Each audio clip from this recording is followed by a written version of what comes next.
Hey guys, thank you for joining us again at Car System Installation.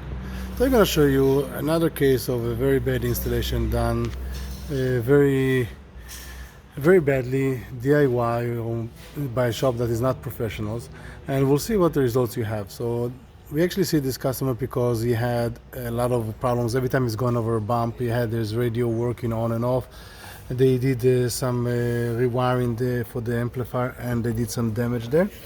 But I'm going to show you some interesting. A lot of people go with those fuse adapters for the accessory, which again we don't recommend, we don't use.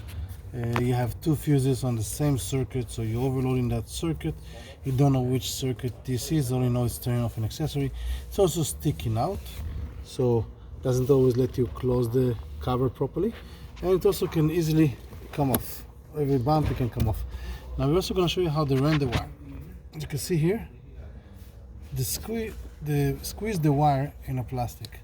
This wire is squeezed in. Now this wire has power on it. At some point it might cut and might be loose. Then it can touch any metal areas of the screws that are connected to the metal or anything else, and can short the whole fuse box, or even worse, create a fire. Again, when you get an installation done by professionals, you want to make sure it's done really good, not just for the best price you get. For more videos, you can always find us at Car System Installation.